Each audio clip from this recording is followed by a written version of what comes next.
Snehalaya silks. இங்கு ஒவ்வொரு புடவையும் ஸ்னேஹா தேர்ந்தெடுத்தது உங்களுக்காக.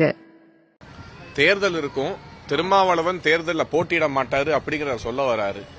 ஏன்னா இந்து மதத்துக்கு எதிராக, இந்து தர்மத்துக்கு எதிராக பொழுதுக்கும் பேசிட்டு தேர்தல் வந்த உடனே விபூதி பட்டையை அடிச்சுக்கிட்டு கோயில் கோயிலா சுத்தக்கூடிய ஒரு டிராமா செய்யக்கூடிய ஒரு நபரை மக்கள் முழுவதிலும் புறக்கணித்து இதுக்கு மேல தேர்தலில் நிக்கிறதுக்கே வாய்ப்பு இல்லாம பண்ணிடுவாங்க என்பதனால் தேர்தல் இருக்காதுன்னு நாசுக்கா சொல்ல ஒரு முயற்சி பண்றாரு. தேர்தல் இருக்கும், ஜனநாயகம் இருக்கும், மக்கள் வாக்களிப்பார்கள்.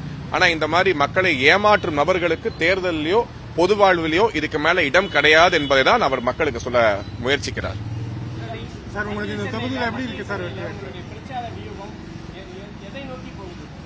வளர்ச்சியை நோக்கி போகிறது. திராவிட மாடல் என்பது கவர்ச்சி இஸ் மோர் தென் வளர்ச்சி என்பதுதான் திராவிட மாடல்.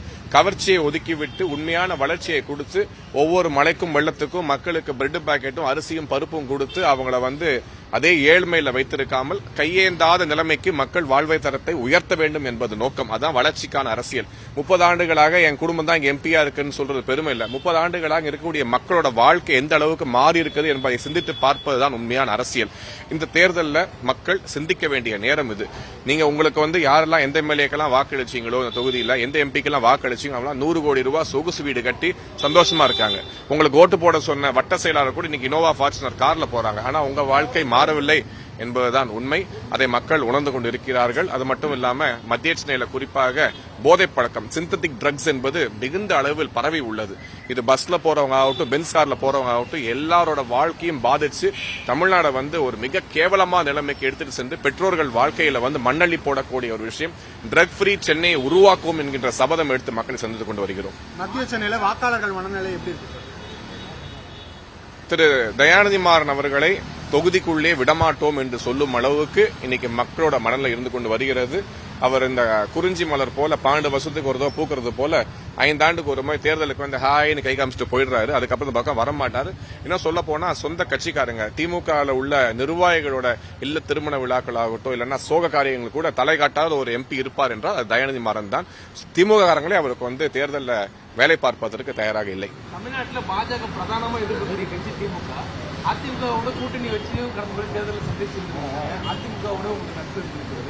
ஆனா இந்த தேர்தலில் மாநில தலைவர் அண்ணாமலை பாஜக ஆப்பரேட்டா அதிமுக பாக்குறாரு. அதிமுக ஒரு ரோட் ஷோ போக முடியுமா அப்படின்னு எடப்பாடியார் கேள்வி கேட்கிறாரு. கூட்டணி கட்சி தலைவர் கேள்வி கேட்கிறாரு. இப்ப நீ களம் திமுக பாஜக மாறி பாஜக அதிமுக மாறி இருக்கா?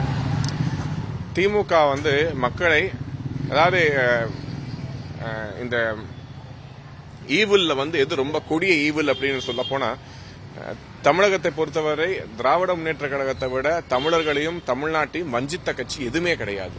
அந்த வகையில உடனடியாக வீட்டுக்கு அனுப்ப வேண்டிய கட்சி திராவிட முன்னேற்ற கழகம். திராவிட முன்னேற்ற கழகம் தான் மோசம் அப்படிங்கறதுனால அதிமுக ஒன்றும் சுத்தமான கட்சி கிடையாது. அதிமுகவோட கூட்டணியிலிருந்து வெளியே வந்ததுக்கே முக்கியமான காரணம் மக்களை ஒரு சுத்தமான ஒரு கிளீன் பாலிடிக்ஸ் என்பதை முன்னிறுத்தி எடுத்து செல்ல வேண்டும் என்ற நோக்கத்தோடு வரவேற்று இன்னைக்கு ஒரு நல்ல கூட்டணி அமைத்து மக்களோட அமோக வரவேற்போடு மக்களை சந்தித்துக் கொண்டு வருகிறோம். ஆனால் இந்த தேர்தலை பொறுத்தவரை வீட்டுக்கு அனுப்பப்பட வேண்டியவர்கள், பாடம் கற்றுக்கொள்ள வேண்டியவர்கள் திராவிட முன்னேற்ற கழகத்தினர் 33 மாத காலமாக எந்த விதமான ஒரு ஜீரோ கவர்னன்ஸ் என்று சொன்னால் அதுக்கு பெஸ்ட் எக்ஸாம்பிள், உதாரணம் என்பது தமிழகத்தில் நடக்கக்கூடிய திமுக ஆட்சி. மக்களுக்கு ஒரு வளர்ச்சி திட்டங்கள் தேவை, நல்லாட்சி தேவை, மோடியின் மாடல் தேவை. அந்த மாடலை மக்களுக்கு கொடுக்க நாங்கள் முயற்சித்துக் கொண்டு வருகிறோம். ஸ்னேஹாலயா சில்க்ஸ். இங்கு ஒவ்வொரு புடவையும் ஸ்னேஹா தேர்ந்தெடுத்தது உங்களுக்காக.